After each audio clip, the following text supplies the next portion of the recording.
Our Bible reading today is from John chapter 8. That's John's account of the life of Jesus in chapter 8, verse 31 through to verse 47. And this is at a time in the life of Jesus when the Jews are talking with Jesus about who he is. Let's have a look. John chapter 8, verse 31. To the Jews who had believed him, Jesus said, "If you hold to my teaching, you are really my disciples. Then you will know the truth, and the truth will set you free." They answered him, "We are Abraham's descendants, and we have never been slaves of anyone. How can you say that we shall be set free?" Jesus replied, "Very truly I tell you, everyone who sins is a slave to sin. Now a slave has no permanent place in the family, but a son belongs to it forever. So if the Son sets you free, you will be free indeed. I know that you are Abraham's descendants, yet you are looking for a way to kill me because you have no room for my word. I am telling you what I have seen in the Father's presence, and you are doing what you have heard from your father." "Abraham is our father," they answered. "If you were Abraham's children," Jesus said, "then you would do what Abraham did. As it is, you are looking for a way to kill me, for a man who has told you the truth that I heard from God. Abraham did not do such things. You are doing the works of your own father." "We are not illegitimate children," they protested. "The only father we have is God himself." Jesus said to them, "If God were your father, you would love me, for I have come here from God. I have not come on my own. God sent me. Why is my language not clear to you? Because you are unable to hear what I say. You belong to your father, the devil, and you want to carry out your father's desires. He was a murderer from the beginning, not holding to the truth, for there is no truth in him. When he lies, he speaks his native language, for he is a liar and the father of lies. Yet, because I tell you the truth, you do not believe me. Can any of you prove me guilty of sin? If I am telling the truth, why don't you believe me? Whoever belongs to God hears what God says. The reason you do not hear is that you do not belong to God." Well, we're here to talk about freedom. What does it mean to be truly free? What might it look like to know real freedom? Now, that's a question that's taken on particular shape in the last little while, as most of us have been confined to our homes through the pandemic. But it's actually a bigger question that's plagued, pardon the pun, our world for a long time now. We live in a society, in a space where freedom is perhaps the greatest value that we have. The ability to do whatever you want, whenever you want, however you like it. We're taught from a young age is perhaps the most precious thing that we own, to decide your future and to be in control of your own life. It's kind of the air that we breathe. And I want to show you one little example that I found of it in an article that was written when Aretha Franklin passed away about 18 months ago. Let me tell you what the journalist said about how Aretha is an example for us. He says, "Journalists chafed, as we will, at Aretha's message discipline, the tight control she exerted over her story. I believe she insisted on that control because she sensed the likelihood that her biography would be twisted into a familiar shape. Audiences love a hero's journey, the story of a lifelong struggle against monsters within and without, culminating in a rousing triumph over adversity. And the version of that monomyth we foist on black women is particularly suffocating. And it would be so easy to impose that narrative onto Aretha's life, to spin, again, the tale of a woman who struggled against domestic abuse, medical concerns, a phobia of flying, and assorted inner demons, channeling that pain into an ultimate victory. But Aretha's telling of her own story is a challenge to all of us to widen our imaginations. Is there any reason she shouldn't have a story as rich as that of Steve Jobs or David Bowie? The story of a genius and a visionary with a will to power, whose virtuosity and conquest are at least as interesting as her resilience, whose ability to push past boundaries and limits overweighs her capacity to transform pain into poetry. The article's basically saying the journalist wanted to write a particular story of Aretha's life, but she wanted to write something different. And as she took control of her story and explained who she was and lived her life for herself, she was actually able to control her destiny. Was she just going to be an artist who could turn pain into poetry, or a visionary with a will to power who could control her life and future? Now, what's really interesting about the article is that the end is, of course, a moral for you and me. Listen to what the author says. Do not be eroded or encapsulated by your experiences. Be enlarged by them. The world will throw challenges at you, but you are free to set even bigger challenges for yourself, to grow, to transform, to master. Bend reality to your own vision. Let yourself be free. That is the story of our world, isn't it? If you take control of your own story, you can tell it how it is. You control your future. You control your own destiny.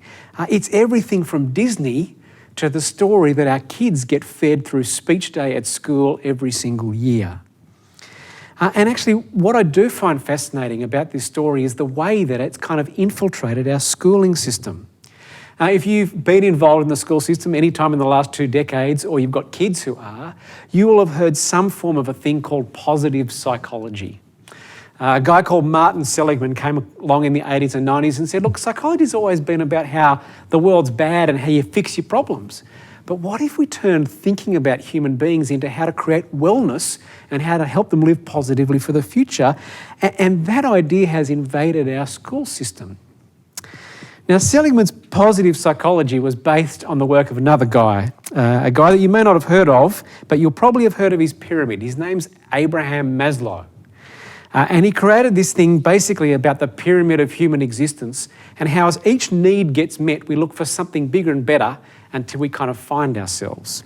His pyramid has 5 levels. The first is that what all humans need is a physiological stuff, right? So you need to eat and drink in order to survive, and if you don't get those things, you're in trouble. But once you've kind of sorted that out, you start looking for the next level. The next level's having some shelter from when it's too hot or too cold or when the animals come and try to eat you.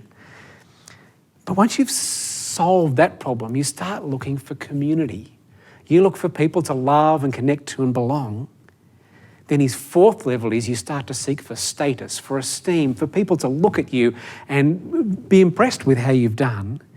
But the final level for him is what he calls self-actualization, which is where you become, in a sense, really human, where you achieve everything that you're supposed to achieve in life. So in Maslow's own words, self-actualization is to become everything you are capable of becoming. And that is actually the story that our kids have been told all through school. It's the story that we've drunk from since we were born, and it's the story that makes sense of life. But what's fascinating is, how do you actually do this? How do you become what you're supposed to become? Well, Maslow, in the weird way that perhaps only psychologists can do, lists the kinds of things that might lead you to living a happy life. And he suggests things like mate acquisition. Don't you love psychologists' ability to turn love into a kind of humdrum reality? Parenting, I'm not sure whether you've felt actualised in parenting lately. It hasn't always meant that for me. Utilising your abilities, pursuing a goal, seeking happiness. We're told, take control of your life, pursue your future, and everything will be great. But we know that it's not true. It's not true of life. It's not true of our experience, and the science tells us that it's not true.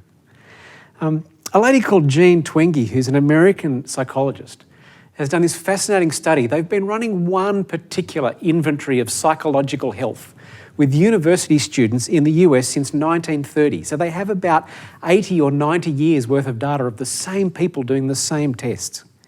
In 2007, you were 8 times more likely than students in the late 1930s to suffer from poor mental health outcomes. Here's what the study says. The large changes in the MMPI, that's the measure they use, scores, demonstrate that there are strong cultural influences on psychiatric symptoms. That is, an environmental influence outside of the individual family. Over time, American culture has increasingly shifted toward an environment in which more and more young people experience poor mental health and psychopathology.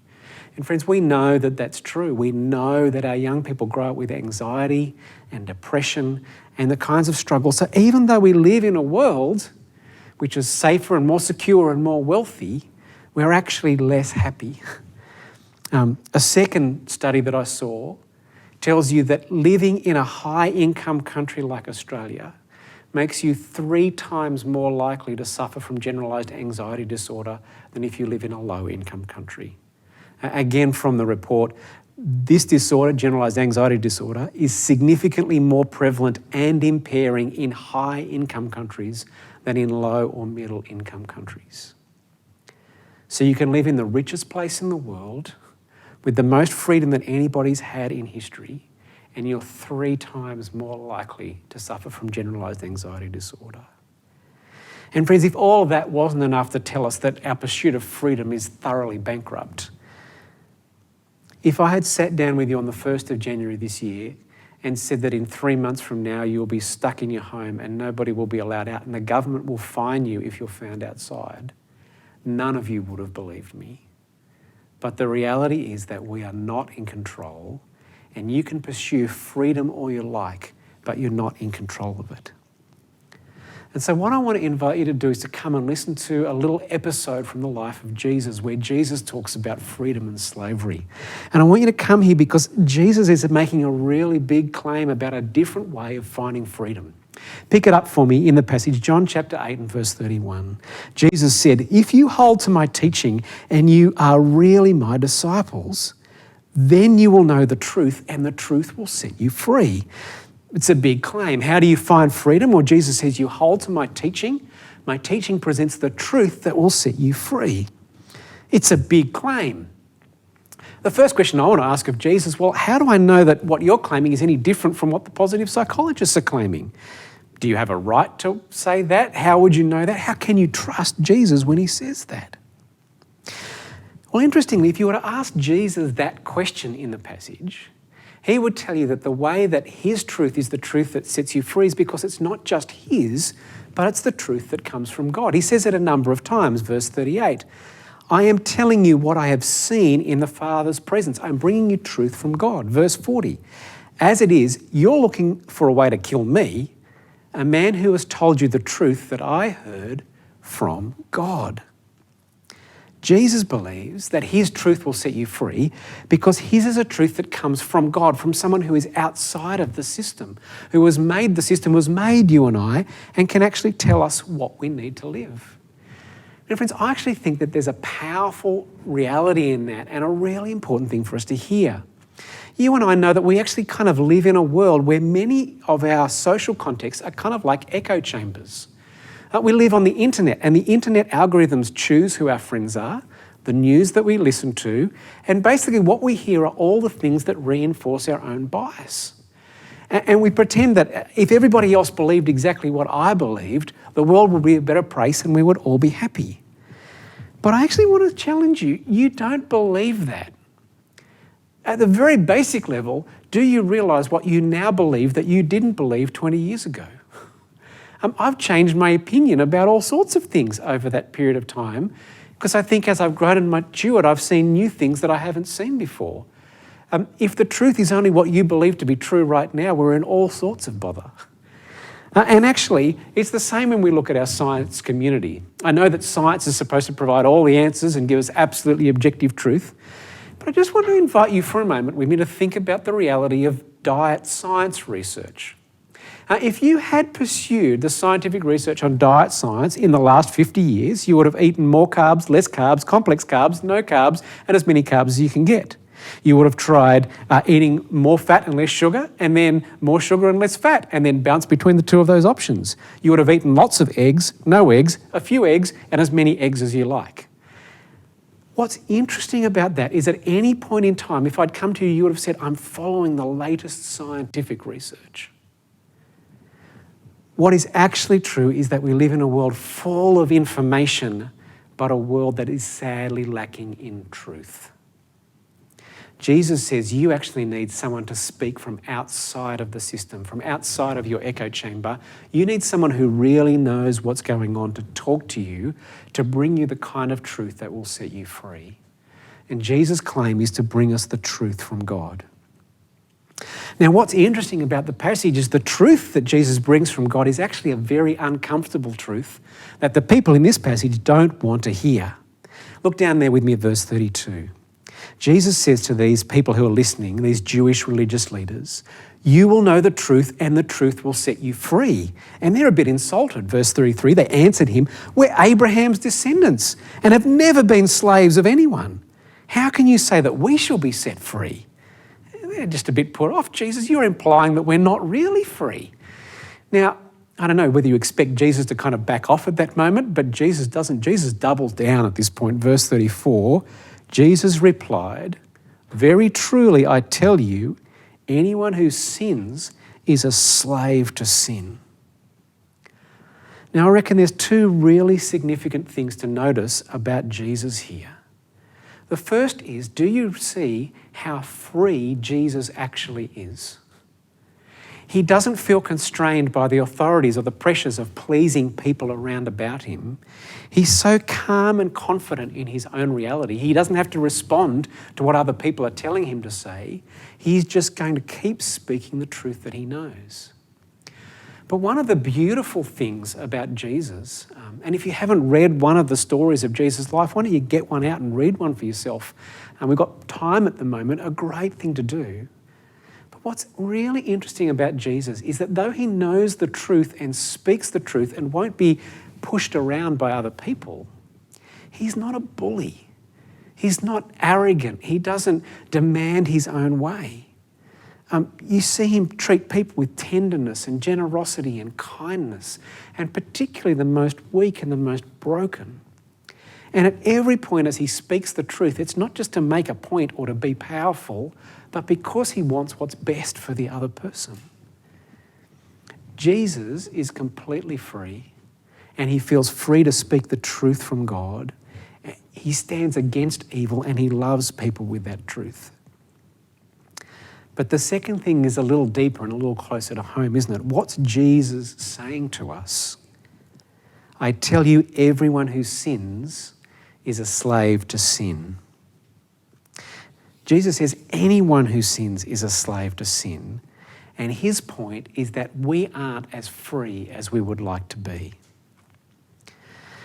Now, I don't know how you feel about Jesus saying that you're a slave to sin, or about Jesus saying to me, I'm a slave to sin. I have to tell you, when I first heard that, I found it very uncomfortable to hear.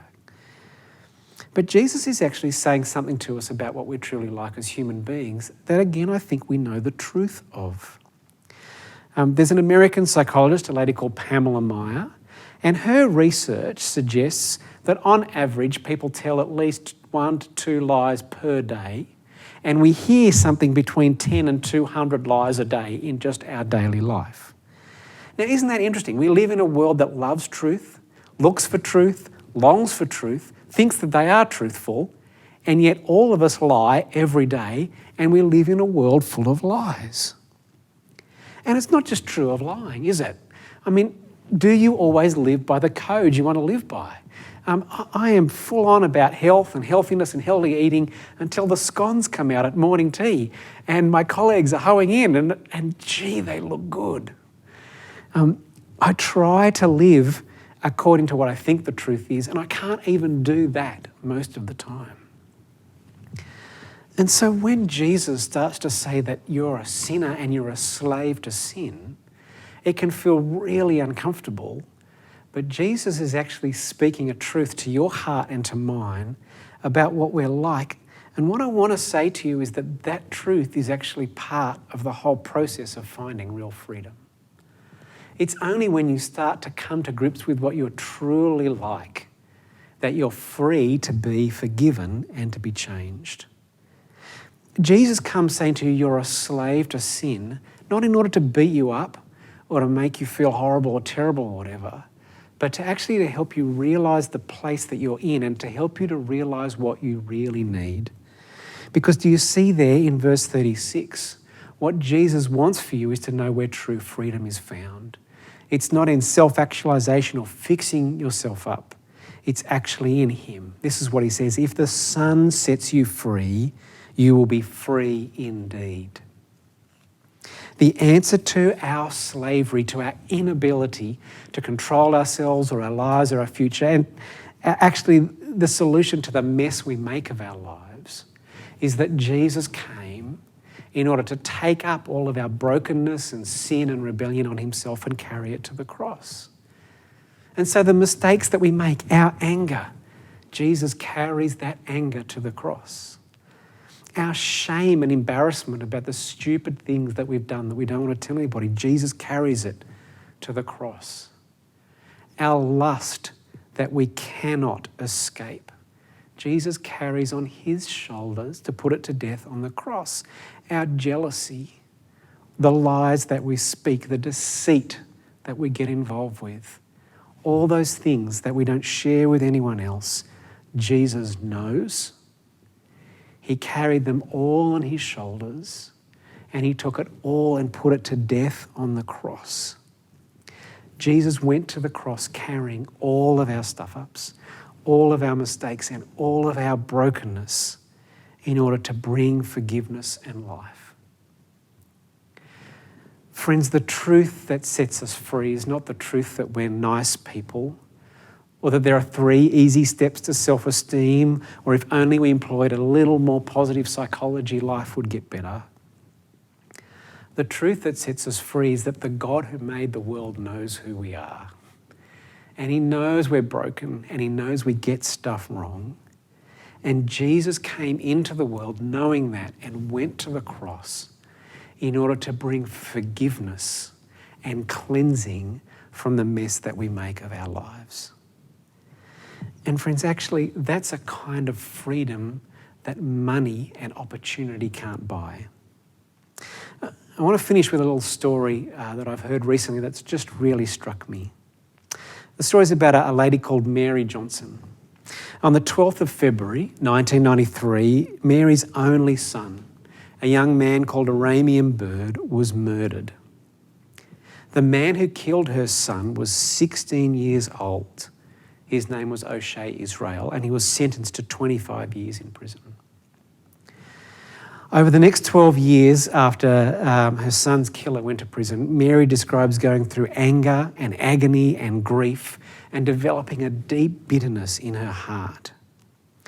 But through a string of extraordinary events, really, she was challenged to start thinking about meeting O'Shea, this man who had killed her son, and actually talking to him and perhaps even offering him forgiveness.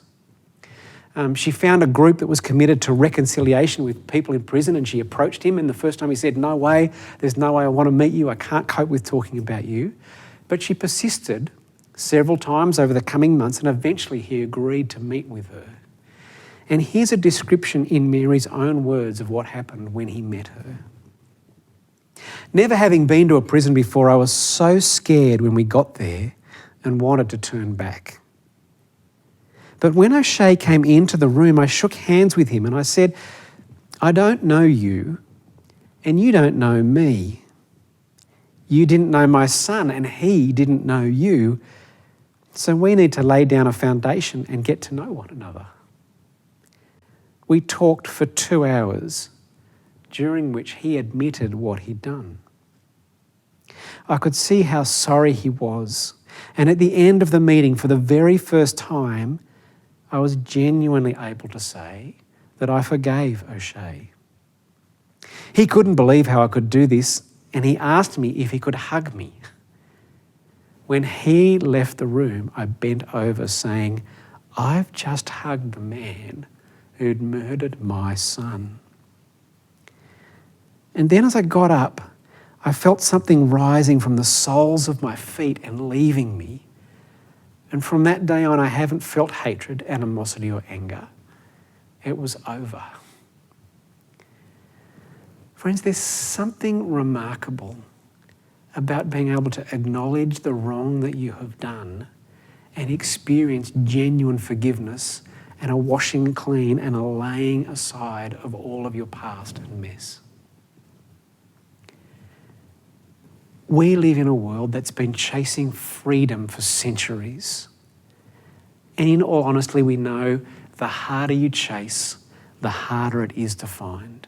The more money you have, the more choices you have, and yet our lives are more and more miserable. And in spite of the belief that we could control our world, the coronavirus has come along as a screaming siren that reminds us how little control we actually have. We've told each other that the solution to freedom is to chase your dreams. Brothers and sisters, we cannot chase our dreams. You are not in control of the future. I'm not in control of the future. I don't know whether I'll catch the virus. I don't know what the impacts of catching the virus might be were it to happen. But for every one of us, the future is a future that's not ours to control. My invitation to you today is to come and actually get to know Jesus. Jesus comes with a truth from God that's radical, it's different, that it's a bit uncomfortable, but it's a truth that can genuinely set us free. A truth that tells us about ourselves and invites us to come to God and to cry out for forgiveness, knowing that Jesus has already done everything that's necessary, so that if you come to God and admit your wrongdoing, He will love you and accept you as a child and welcome you home. Jesus has come to give us the kind of freedom that money can't buy, a different kind of freedom from everything the world promises us, but a freedom that is of such great treasure, particularly at a moment of such great uncertainty in our world. I just want to invite you, get to know Jesus. Amen.